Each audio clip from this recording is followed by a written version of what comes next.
Alhamdulillahi Rabbil Alamin. Wabihi nasta'inu ala umurid dunya waddin. Ashhadu an la ilaha illallah. Wa ashhadu anna sayyidana wa habibana Muhammadan abduhu wa rasuluh. La nabiyya ba'dah. Allahumma la sahla illa ma ja'altahu sahla. Wa anta taj'alul hazana idza syi'ta sahla. Mari kita membaca surat At-Taubah ayat yang ke-64.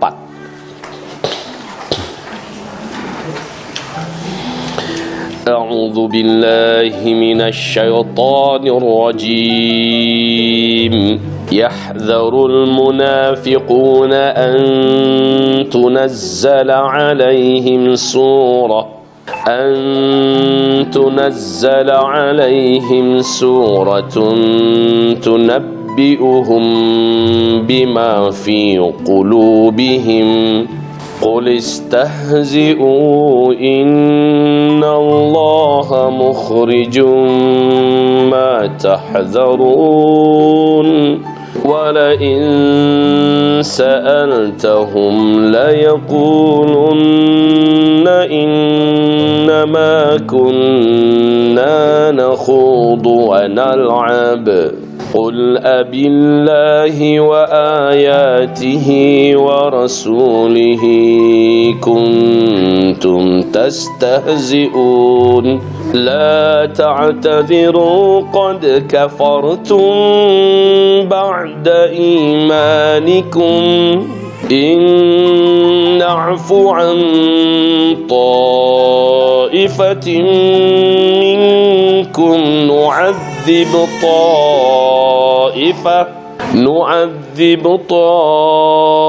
طائفة بأنهم كانوا مجرمين. Allahumma arhamna bil Quran wa sadaqallahul azim. Silakan kita simak bersama-sama terjemahannya. Orang-orang munafik itu takut jika diturunkan suatu surah yang menerangkan apa yang tersembunyi di dalam hati mereka. Sebentar, Allah bongkar ini. Ternyata orang munafik itu sangat takut ada ayat yang bicara tentang orang munafik. Dan ternyata Allah sudah turunkan yang ketakutan mereka itu Allah sudah wujudkan. Tidak tanggung-tanggung, surat At-Taubah di antara surat yang paling vulgar bercerita tentang perangai-perangai tersembunyi, isi-isi hati yang busuk orang munafik dibongkar oleh Allah Subhanahu wa taala. Sebelumnya sudah turun surah Al-Munafiqun. Ternyata mereka pikir hanya surat Al-Munafiqun saja. Ternyata turun lagi surat yang lebih panjang dan lebih membongkar, menguak semua kebusukan yang ada dalam diri mereka. Makanya di ayat yang lain Allah berfirman, orang munafik itu sangat waspada, sangat cemas, sangat takut ketika dibacakan kepada mereka ayat-ayat Allah yang membongkar tentang hakikat mereka. Ini di ayat-ayatnya. Sekali lagi, makanya di Mesir dan beberapa negara di Timur Tengah hari ini, siapa pemuda-pemudi yang hafal hanya surat Al-Anfal dan surat Taubah pasti ditangkap. Kenapa ditangkap? Karena ini dianggap ayat atau surat yang paling membongkar hakikat orang-orang yang sedang menzalimi Islam dan kaum muslimin, mentang-mentang dia yang sedang ada di tampuk kekuasaan. Kecuali kalau dia hafal di Qurannya 30 juz. Kalau dia hanya hafal Al-Anfal dan At-Taubah, kenapa? Nah, ini bagi agen intelijen, mereka sudah paham. Berarti ini adalah orang-orang yang sudah punya militansi, sehingga dia memilih surat ini untuk dihafal. Dan betul Bu, di dalam berbagai kancah pertempuran, senantiasa yang dipanggil di barisan terdepan itu adalah siapapun yang sudah hafal surah Al-Anfal, surah Taubah, maju ke depan. Dia di barisan terdepan. Biasanya mereka paling berani, mereka paling kuat, mereka paling sabar. Maka surah Al-Anfal, surah Taubah sekali lagi adalah surat yang paling kebal, ya, surat yang paling universal berkaitan dengan orang munafik di dunia ini, ya. Munafik timur dan barat, utara, selatan tetap saja munafik. Walaupun hidungnya beda-beda, kulitnya beda-beda, rambutnya beda-beda, namanya beda-beda, negaranya beda-beda, yang munafik tetap munafik. Jadi ibu-ibu, orang munafik itu sangat takut. Maka sekali lagi, kebetulan kalau ada orang-orang munafik yang memegang tampuk kekuasaan, maka dia sangat benci ketika surah Al-Anfal dan surah At-Taubah itu dibedah. Sangat benci mereka ketika itu diuraikan. Apalagi yang menguraikannya adalah orang-orang yang lurus, ulama-ulama yang betul-betul membedah dan mengupas ayat apa adanya. Ya Bu ya, saya dalam hal ini juga sangat berhati-hati. Saya usahakan menyampaikan tidak menyebutkan nama, tidak menyebutkan lembaga, tidak menyebutkan partai dan golongan tertentu. Karena saya yakin umat sudah begitu cerdas untuk memahami kemana maksud ayat ini. Ya Bu ya, karena kalau saya sebutkan kita sudah tahu nasib daripada orang yang terang-terangan menyebut nama, akhirnya mereka berhadapan dengan ancaman Allah. Allah sendiri sudah melarang. La tasubbul ladina yad'una min dunillahi adwa fayasubbullaha bighairi ilmin. La tasubbul ladina yad'una min dunillahi fayasubbullaha adwan min ghairi ilmin. Jangan kamu mencaci maki, disebut nama, disebut lembaga, disebut organisasi, disebut partai, maka mereka akan balas menyerang kamu dalam keadaan memusuhi kamu. Jadi itu enggak. Sementara tampuk kekuasaan di mereka, kekuatan di mereka, maka tidak bijaksana dalam berdakwah menyebut nama. Tidak bijaksana menurut ayat ini, ya. Menurut ayat ini, sebut saja ayatnya begini, penjelasannya begini, secara global dalam hadis begini, sudah, hanya bicara dalil-dalil saja.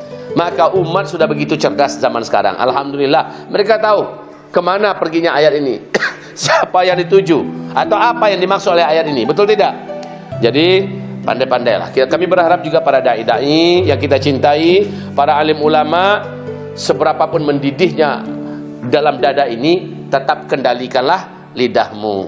Ya, tetap kendalikanlah. Tetap tidak boleh lepas kontrol. Ya, tetap berjalan di bawah kendali bimbingan Allah Subhanahu wa taala. Dicontohkan oleh Rasulullah, ada orang Arab Badui datang ujuk-ujuk masuk masjid, tiba-tiba langsung kencingin tiang masjid. Iya kan? Para sahabat bangkit mau pukul, bahkan ada yang ngurus pedang. Nabi mengatakan, "Mau ngapain kalian? Ini orang kurang ajar ya Rasulullah." Kata Rasul, "Jangan. Bukan gitu penyelesaiannya. Biarkan dia selesai kencing. Coba salah seorang di antara kalian ambil air, nanti selesai dia kencing, kalian siram di tempat dia kencing itu. Sementara saya akan temui dia." Singkatnya, sahabat-sahabat mendengarkan nasihat Rasulullah. Mereka pun menyiapkan air satu ember. Rasulullah dampingi, dekati orang Arab Badui itu, dilembut-lembutin oleh Rasul. Sementara sahabat yang lain tugasnya menyiram.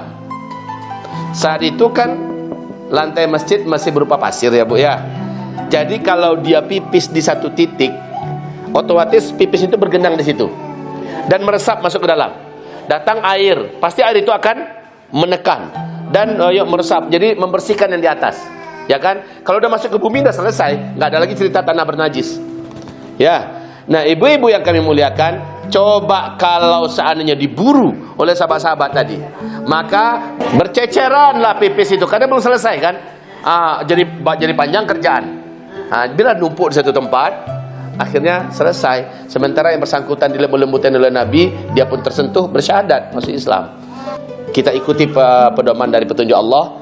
Idhaba ila fir'auna innahu tagha. Terus waqula lahu qawlan layyina. Hai Musa, hai Harun, tugas kalian adalah dakwahi Firaun. Dia penguasa yang jahat, penguasa yang zalim. Pergilah kalian datangi dia, dakwahi baik-baik. Waqula lahu faqula lahu qawlan layyina. Katakanlah dalam dakwah kalian itu perkataan-perkataan yang lunak, yang lembut. Itu firman Allah loh ya. Padahal Musa ini, ibu tahu bagaimana temperamen Nabi Musa itu. Mungkin Nabi yang paling hebat temperamennya Nabi Musa. Kita sudah tahu track record Nabi Musa sebelumnya. Jangankan orang, malaikat mautnya dipukulnya Bu. Nah, itulah track record Nabi Musa alaihissalam. Masih ingat kan kisahnya? Iya. Itu Nabi Musa. Jadi Allah firmankan, "Hai Musa, kamu datangi ya Firaun yang jahat itu, tapi baik-baik. Sampaikan, jangan sembunyikan. Ya, tapi perkataan-perkataan yang dipilih adalah perkataan yang enggak nyakitin. Idhaba ila fir'auna innahu tagha." Begitu. Faqula lahu qawlan layyina. Ya Bu ya, begitu juga firman Allah, jangan kamu mencaci maki, menyebut nama. La tasubbul ladzina yad'una min dunillah fayasubbullaha adwan bighairi ilmin. Mereka itu orang-orang bodoh, orang jahil. Kalau mereka diserang dengan menyebut nama, mereka akan balik menyerang dan mereka gunakan power mereka dan mereka akan menjadi musuh bagi Islam. Itu firman Allah lah ya. Jadi kita pakailah firman ini ya. Ayat-ayat surah Taubah, karena dia ayat Al-Quran, ya tetap kita bedah, tetap kita uraikan. Tak mungkin pula kita langkahi. Ibu-ibu, sekarang khusus surah Al-Anfal dengan surah Taubah di zaman ini nggak perlu kita bedah ya, kita loncat aja. Ya nggak boleh, saya akan bertanggung jawab nanti di hadapan Allah Subhanahu wa Ta'ala. Kenapa ada ayat-ayatku yang kau lewati? Apa jawaban saya nanti di hadapan Allah? Ya nggak bisa, harus tetap diuraikan, tapi uraikan dengan jelas, dengan terang, tanpa menyebut nama. Jelas Bu? Bukan masalah takut, tetapi ini adalah tuntunan Allah Subhanahu wa Ta'ala. Kalau Allah menyuruh, kita sebut walaupun risikonya apa. Sedangkan pelan-pelan dan lembut aja Musa masih dapat perlawanan hebat nggak? Masih, apalagi keras-keras. Ya. Jadi memang orang-orang munafik itu sangat benci kalau ada ayat-ayat munafik itu diuraikan. Sangat benci mereka. Yahdzarul munafiquna, sangat cemas orang-orang munafik itu, antunazzala alim surah tunabbi'uhum bima fi qulubihim, bahwa diturunkan kepada mereka satu surat dalam Al-Quran yang di dalamnya membedah isi hati orang-orang munafik. Jadi munafik itu Bu, kalau isi hatinya cuma Allah yang tahu. Alhamdulillah, Allah sudah kasih tahu semua dalam Al-Quran seluruh isi hati orang munafik. Kalau di zahir hanya ada 5 ciri orang munafik. Masih ingat enggak? Ada 5.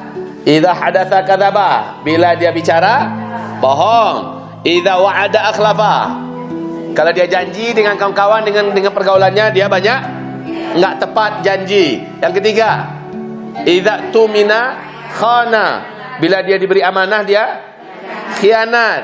Ya, yang keempat, idza ahada ghadara, bila dia bersumpah politik, maka setelah dia dapatkan tujuannya, dia akan ingkari isi sumpah politiknya itu. Terakhir apa yang kelima? Idza khosama fajara, bila dia sudah memusuhi dan membenci seseorang, dia akan lakukan apapun sampai berbuat dosa demi bisa mencelakai orang yang sudah dia benci. Ya, nah ibu-ibu yang kami muliakan, itu secara zahir, tapi isi hati dari mana kita tahu? Dari Al-Quran. Al-Quran yang membongkar. Makanya sangat khawatir orang-orang munafik itu kalau turun ayat dalam Al-Quran yang membongkar isi hati mereka. Ternyata yang mereka khawatirkan terjadi. Ya, Allah bongkar semua isi hati orang munafik. Oke.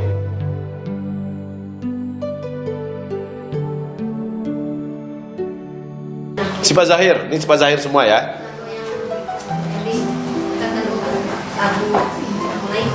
Ibnu Abi Mulaikah. Itu ini ya. Kalau ini kan paten dari Nabi nih. Ini kan paten dari Nabi sallallahu alaihi wasallam. Sementara ya, gelagat umum yang juga terbaca oleh siapa? Ibnu Abi Mulaikah, yaitu 4 sifat orang munafik. Merasa imannya sudah sangat kuat, merasa amalnya sudah sangat banyak, malah marah dia kalau dinasihati. Kemudian apa lagi? Yang keempat, merasa dirinya yakin betul dia bahwa dia tidak bukan termasuk orang munafik. Kan itu sifat orang munafik. Tapi itu adalah yang ditemukan di luar yang disebut oleh Nabi. Nah, di luar disebut oleh Nabi, orang-orang munafik itu kayak gitu. Merasa imannya paling kuat, paling mantap. Merasa ilmunya udah luas, sehingga kamu dengar pengajian. Itu sifat orang munafik, ya kan? Kemudian jadi begitu ya. Satu kelompok hadis ini dari Rasulullah, yang tadi dari sahabat. Jangan lupa kata Nabi, kamu wajib mengikuti aku dan para sahabatku. Betul tidak? Berarti kalau Nabi tidak menyebutkan, sahabat menyebutkan, berarti ikuti. Kan begitu kata Rasulullah. Bukan sahabat menyelisih Nabi, tapi sahabat sifatnya menambah penjelasan agar lebih mudah untuk membaca dan memeriksa kemunafikan. Tapi kita sepakat Bu, pengajian yang kita bedah ini bukan untuk membaca orang. Ini harus kita sepakati. Pengajian yang kita pelajari ini khusus untuk membaca diri sendiri. Cepat tobat. Karena kita pengen tahu. Sering orang tak tahu kalau ternyata dia punya kotoran di wajahnya. Alhamdulillah ada cermin. Cermin itu adalah pengajian, dengan itu dia tahu. Onde lalamu rupanya kotoran ini di wajah saya, lalu dihapus. Harusnya kayak gitu. Jangan sampai cermin itu dihadapkan ke orang-orang lain. Lalu untuk dirinya kapan cermin itu dipakai? Pengajian ini, pengajian ini ditujukan untuk diri kita sendiri dulu, ya kan? Jangan sibuk baca orang. Sementara ciri para sahabat mereka yang nomor 4, mereka sangat mengkhawatirkan jangan-jangan saya termasuk orang munafik. Itu seluruh sahabat itu yang ditemui oleh Ibnu Abi Mulaikah, kan gitu kan? 30 orang sahabat yang masih tersisa hidup berhasil saya temui, seluruh mereka cemas jangan-jangan dia termasuk orang munafik. Beda dengan orang munafik, sangat yakin dia saya bukan orang munafik. Kalau dinasehati dengan sifat munafik, marah dia. Kamu jangan buruk sangka dengan saya, kamu jangan sirik dengan saya dan segala macamnya. Ya. Baik Bu, kita baru selesai di ayat yang ke-64. Silakan ayat yang ke-65. Kita dengarkan terjemahnya. Ini perangai orang munafik berikutnya. Mereka sangat terbiasa menjadikan agama ini sebagai permainan mereka. Allah, Rasul, ayat-ayat Al-Quran mereka jadikan sebagai sumber mainan mereka. Ada yang jadi lawaan di mana? Di komedi-komedian, di mana jilbab jadi mainan, di mana sholat jadi mainan, azan jadi mainan, dipermainkannya azan, diselewengkannya ayat dan segala macamnya, lalu tertawa-tawa, hahaha. Ya, kadang-kadang Rasulullah yang dilakon-lakonkan dengan lelucon sehingga membuat Rasulullah menjadi terhina kehormatannya dan sebagainya. Dan ini pelakunya orang munafik juga loh. Mari kita dengarkan ayatnya, silakan Bu. Dan jika kamu tanyakan kepada mereka, niscaya mereka akan menjawab, sesungguhnya kami hanya bersenda gurau dan bermain-main saja. Katakanlah, mengapa kepada Allah dan ayat-ayatnya serta Rasulnya kamu selalu berolok-olok? Ayat berikutnya 66. Perlu kamu meminta maaf karena kamu telah kafir setelah beriman. Jika kami memaafkan, mengolok-olok ayat, mengolok-olok Islam, mengolok-olok syariat, mengolok-olok ulama warasatul anbiya, mengolok-olok sifat-sifat Allah dan apapun berkaitan dengan Allah adalah kekafiran. Tak perlu orang itu diminta agar dia minta maaf. Sebab Allah sudah umumkan di ayat 66, pelaku olok-olok ini sudah kafir. La ta'tadiru, kamu tidak usah minta maaf. Qad, sungguh kafartum, kamu telah kafir ba'da, setelah imanikum, setelah kamu beriman. Jelas, walaupun dia hajah, walaupun dia Pak Haji, tetapi dia olok-olok masalah zakat, dia olok-olok masalah jihad, dia olok-olok masalah syariat apapun lah pokoknya, dan seterusnya. Lanjut Bu. Tak perlu kamu minta maaf karena sesungguhnya kamu sudah kafir setelah kamu beriman. Ya, lanjut. jika kami memaafkan sebagian dari kamu atau karena telah tobat, niscaya kami akan mengazab golongan yang lain karena sesungguhnya mereka adalah orang-orang yang selalu berbuat dosa. Jadi sini ada dua kelompok loh ya. Setelah dia terlanjur melakukan itu, ternyata ada yang tobat. Allah maafkan, Allah terima. Pokoknya sebelum matahari terbit sebelah barat, sebelum nyawa nyampe tenggorokan, sejahat apapun dosa yang dibuat, termasuk syirik, kan dosa yang terbesar kan syirik. Syirik dia, termasuk mengolok-olok. Allah buka pintu taubat dan Allah maafkan dia. Inna'fu, jika seandainya kami maafkan, an ta'ifatin minkum nu'adzib ta'ifah. Tapi ada kelompok yang lain malah nggak jerah, nggak kapok. Malah dia semakin bangga dengan olok-olokannya. Dan dia merasa sudah menjadi tokoh karena dia berani melakukan penghinaan terhadap agamanya sendiri. Maka orang di titik ini Allah katakan nu'adzib ta'ifah. Satu kelompok yang lain pasti kami azab mereka. Apa bentuk azabnya? Entahlah. Macam-macam Allah mengazab mereka. Ya, terus bi'annahum kanu mujrimin. Allah katakan perbuatan mengolok-olokkan agama ini perbuatan kejahatan. Bi'annahum kanu mujrimin, dan mereka adalah para penjahatnya. Para penjahat itu siapa? Orang-orang yang mengolok-olok agama Allah Subhanahu wa taala. Mengolok-olok ayat, mengolok-olok Allah, mengolok-olok Rasul, ya, mengolok-olok simbol-simbol agama. Maka ini jelas adalah mujrimin. Kami azab mereka karena mereka adalah para penjahat. Dah selesai. Ada pertanyaan, Bu? Kita tutup dengan minta ampun kepada Allah Subhanahu wa taala. Mari kita tutup dengan kafaratul majlis. Subhanakallahumma wa bihamdika asyhadu an la ilaha illa anta astaghfiruka wa atubu ilaik. Wassalamualaikum warahmatullahi wabarakatuh.